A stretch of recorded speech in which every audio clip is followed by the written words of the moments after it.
Hello. Hello, hello, hello.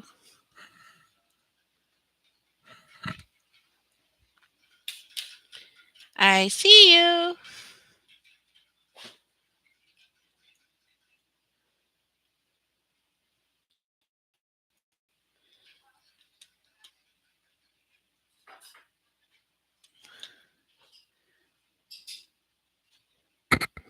How are you doing tonight?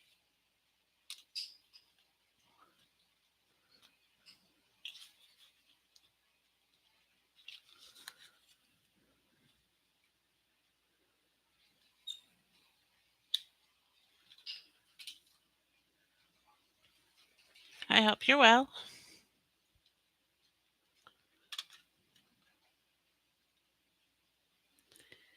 Welcome in. I know I can see you.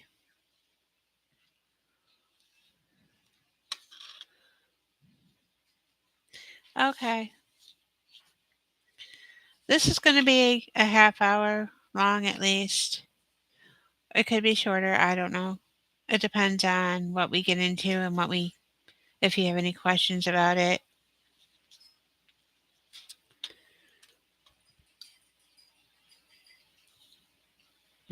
Um, like I said last week, one of the other things that has to do with autism, there is Asperger's, which Um, they do have their own challenges, social challenges. They have a harder time making friends and all that stuff. Um, and in social situations, they could be somewhere like hiding in a corner and be overwhelmed by it. Um,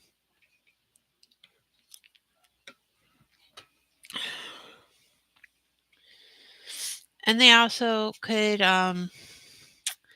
misunderstand nonverbal cues from other people, like why eye contact or why are they laughing? Are they laughing at me kind of situation when they're really not. Thank you. Um, and they may have their own restrictive interests, like some with autism, like for some reason, like certain kinds of things, like um, trains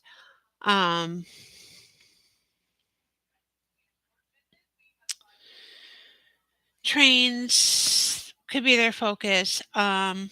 Buses.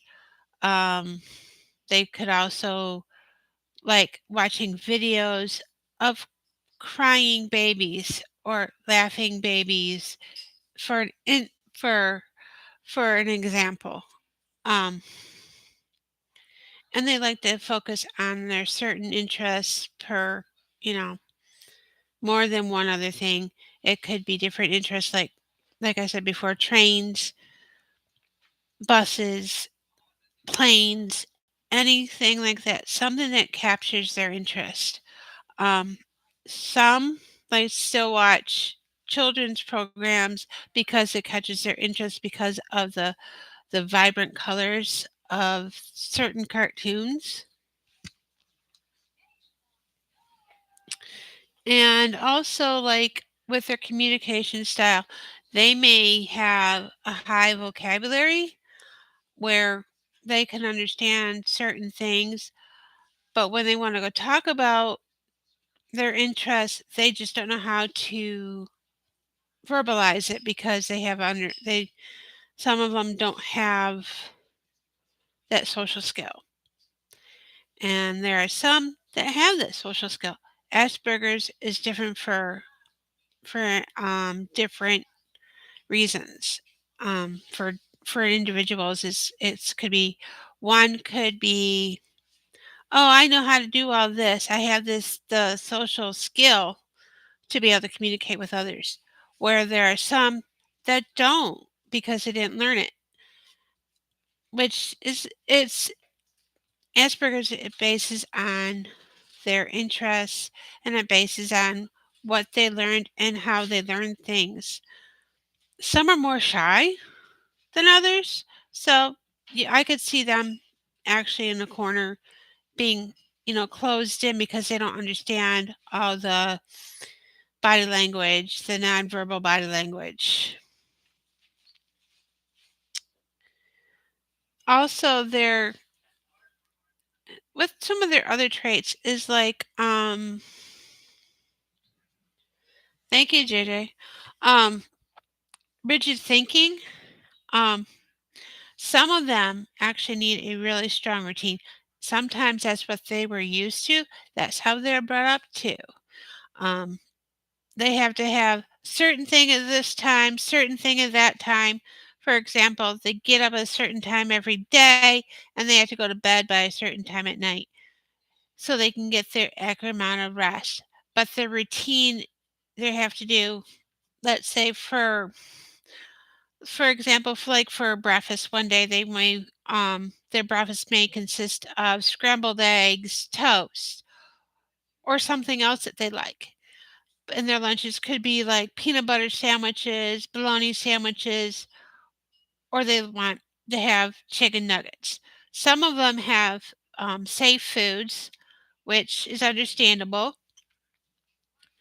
And having a daughter that's autistic, having two nephews that are autistic, they're both all of them have their own little routines that they deal with, and some of them do they have their safe foods. Um, they're some just like eating chicken nuggets, mac and cheese, mashed potatoes. So they have their own safe foods, and then when you have their safe foods, they feel it's safe for them to eat. It could be the texture of that food. If it's one brand that they prefer, they want you to go get that for them, or they'll go get it themselves. But if it's a different brand, it does not have the same texture of the other, like chicken nuggets or something like that, they won't eat it because they don't feel it's safe for them in the long run because they don't like the texture. And then there's like certain kinds of music that they want to listen to, something that calms them down or something that they just enjoy listening to. End of discussion. I don't want to listen to nothing else, but let me listen to my rock and roll. Let me listen to my country music. They have there's certain things that they like to do, or there's certain programs that they like to do, um, or videos they like to watch over. Is repetitive. A lot of them have a repetitive stuff that goes on, and some of them have a difficult time dealing with change. And when they have a difficult time dealing with change, it makes it harder for them, so they're going to stem. And sometimes when they stem, it could be happy stem, violent stem. It's it's just amazing seeing how different all any different routines, different what they want. You know, it's just it's interesting. You have to learn what one wants and what the other one wants. So there's always going to be a learning curve with them, especially when you're raising at least two, helping raise two. And so you have to learn their cues of how they act or versus, okay, this one doesn't like it, but this one loves it. So you have to learn their learn their gauge, learn how they like to do things. And so it's their routines, their everything else. And there's no known cause. The cause is unknown. No one knows where it came from, why there's Asperger's. Some people say it's genetic, which I do believe there is genetics when it comes to that. That's me. But there's no cure for it. And there's no need for really a cure because the individual can learn different ways to manage their symptoms that they have with their Asperger's. such as building skills through routines, visual aids, um, exploring their strength and their interests. Like I was saying before, their interests is like trains or planes or buses or certain kids' cartoons. Let them explore that. If they want to learn more about that, go for it. Let them learn. If that helps them deal with a situation, let them focus in on that. Um, or have their own little interests at hand so they can deal with what they need to deal with in a certain way. And if they want to STEM, that's fine. Um, each STEM, you'll notice there's going to be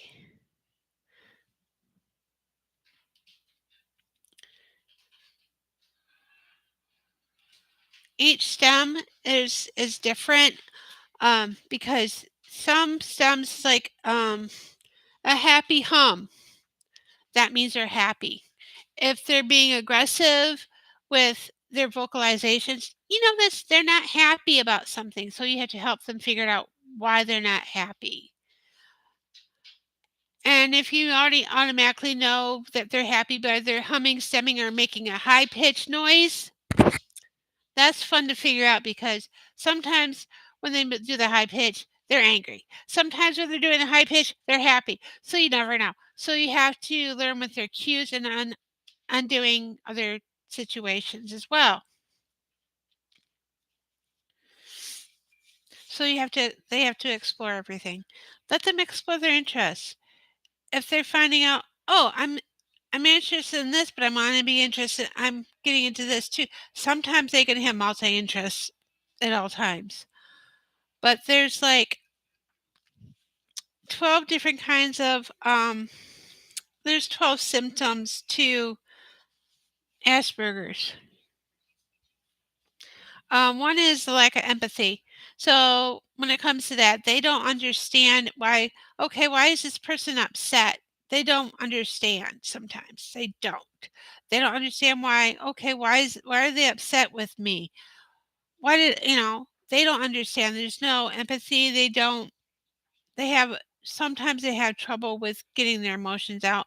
And sometimes you have to figure it out for, why they don't understand so you can help them figure it out. And they like to be alone. They're a loner, which means they like to do activities on their own. Don, you're fine. So they have loner. They like to do their activities on their own. They like to be by themselves. They like to do this, and this. Where okay, can I do this? Can I do that? And sometimes some of them will actually ask you, "Can you do this with me?" If they don't want to be alone. But a lot of them, they are loners. And they're selective autism. So there are times when they don't want to talk. That's okay. Leave them be if they don't want to talk. That's just one of their things. They're wanting to be quiet, doing this, doing if they want to be quiet, that's great. Eye contact. Sometimes yes, they will look at you. Sometimes they'll avoid eye contact. But some of them will, especially if you are their caregiver, someone who, makes that lives in their home that helps take care of them. So some of them don't give eye contact. Some of them do. It depends on them too. So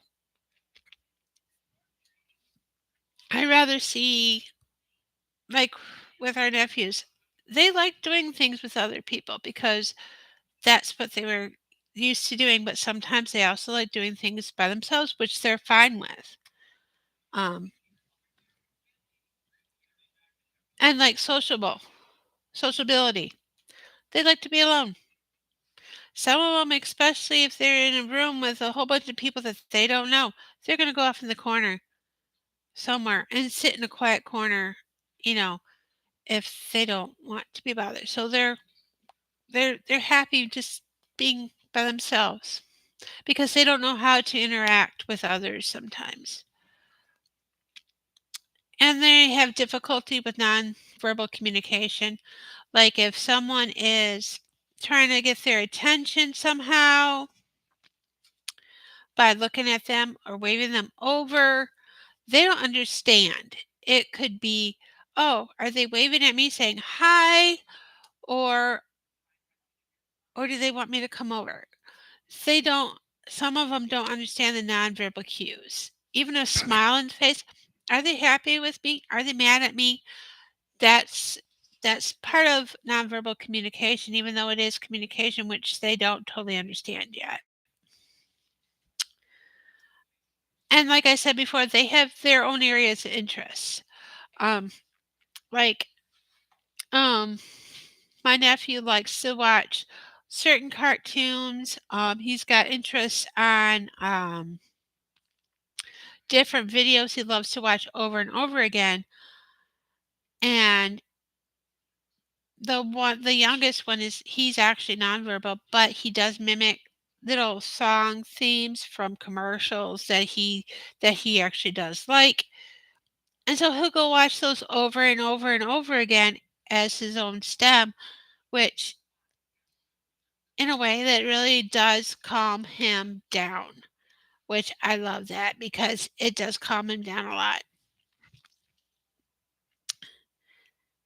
And they have sometimes their motor skills are they have some difficulties with that. Sometimes some of them stumble every once in a while, like anybody else. But that is just one of their signs is they have their fine motor skills. Sometimes they have a harder time picking something up and it, just motor skills. And of course, they do have anxiety, um, which can come along with the autism and the Asperger's, and that's okay.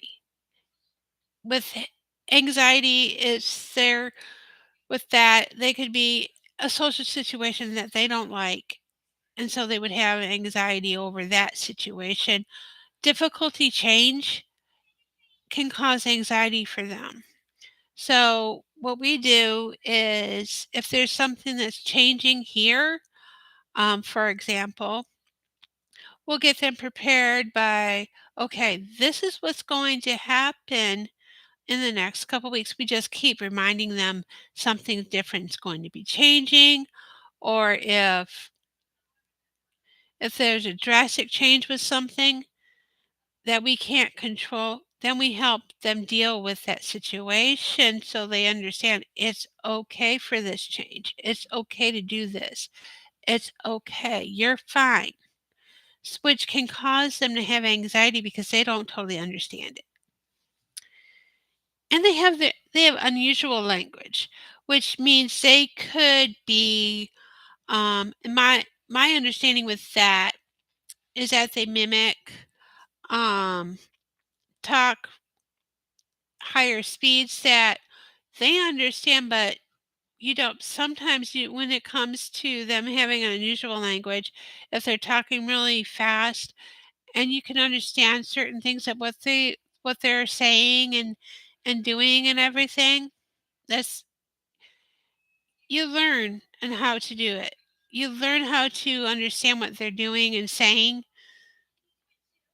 And sometimes if you repeat what they're doing, or saying, it's great for them because that means that they can actually give you a smile like, "Oh, you understand me. Oh, why? How can you understand me when but they don't totally understand. But when you can talk to them and they can understand you verbally, they do understand what you tell them sometimes. A lot of them, they can actually follow instructions when it comes to different things. Um, Learning how to write. Um, some of them are can learn how to read, and sometimes they like to sit and be read too, especially the younger ones that are just grasping letters. and getting into reading, and sometimes they just like to be cuddled. Um, and I know there are some out there that don't like to be cuddled, don't like to be touched. Um, but the ones that I know personally, they like the hugs, they like the snuggles. Um, Especially the 8-year-old, he loves being snuggled. The older 2, my daughter, who's a older teenager, she does like her hugs, she does like to snuggle too still, but that's a good thing for her. And the older boy, he likes to have his hugs when he wants his hugs. He'll come up and give you a hug. He will tell you that he loves you when he wants to. You just have to give them their time and their willingness to do what they want to do when it comes to speaking their language or speaking to you so you can understand what they want in the long run. But is there any questions so far about any of this? Because I can go back over something if you need to, then we can talk a little bit about the Rett syndrome in a for the last few minutes. Um, like with yeah, there isn't a cure for it. There's no need for a cure because the child is right. I mean, the child has the right to exist the way they are. And they learn how to manage it, like I said before, they learn how to manage their own symptoms when it comes to different things like reading, and they learn how to read. Um, and they can thrive from different educational things. Sometimes, you know, ones with Asperger's, they can't live on their own, but they can still thrive and not have to have 24/7 um, caregiver with them at all times. The caregiver may be in the home, but they don't always have to watch them because they can do things independently. And then there are some that need to have the 24-hour care where you have to have someone with them for all day long and be able to watch what they're doing. And if they're able to and play on their own, but they have to have someone there just in case something goes wrong. So I go with the youngest one. He's here, and he plays in his room. So every once in a few minutes, every like 15 minutes, you just go peek your head in the door to go see how they are and check on them, see if he wants something to drink or eat. Um, but the 8-year-old, he'll eat most anything. He loves his vegetables, which there are some that don't like vegetables. There are some that don't like meat. There are some that don't like anything with a different texture that they're not used to. That goes for any of them, for anyone that has autism.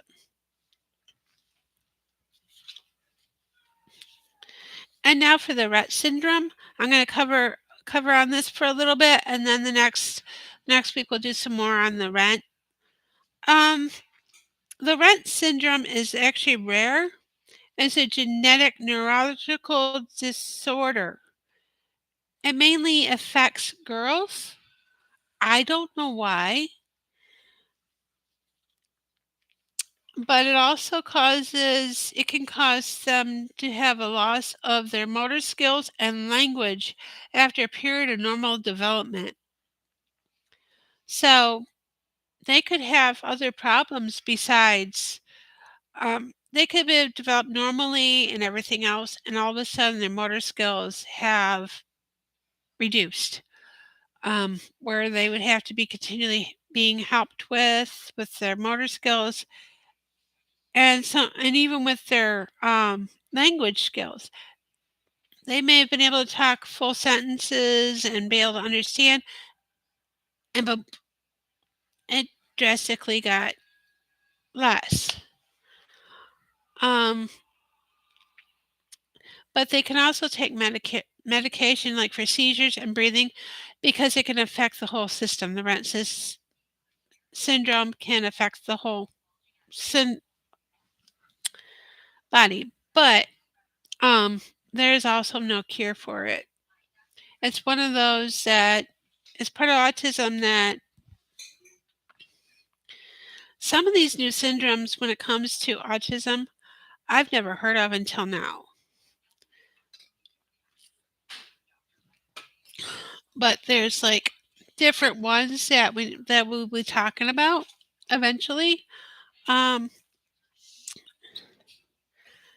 and there's childhood deceptive disorder and the Candor syndrome and PDD-NOS syndrome.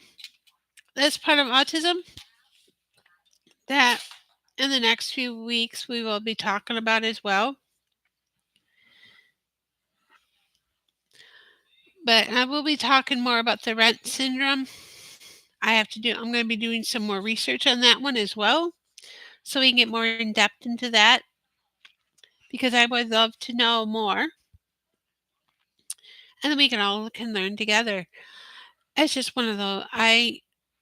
Autism is very close to my heart because of the fact that I have a niece that is autistic. I have my daughter, two nephews, my brother, and me. But I was diagnosed with autism. I actually self-diagnosed because I did the autism test. But eventually I do want to go to the doctor and have it tested out. But it wouldn't surprise me any. But I am glad that I'm able to do all these. And if you do have any questions, go ahead and put it in the underneath the video after I get off. And I will get to answering these questions as much as possible. And I plan on doing another one of these next weekend. Um, Probably be in the afternoon next week on Saturday.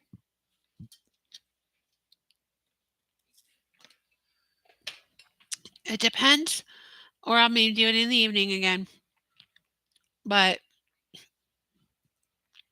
I am glad you all came tonight, and I will see you next Saturday, and we'll get more into the syndromes of autism. So thank you. We only have a couple more weeks of this, and then we're going to go into children's books. Thank you, and have a good evening.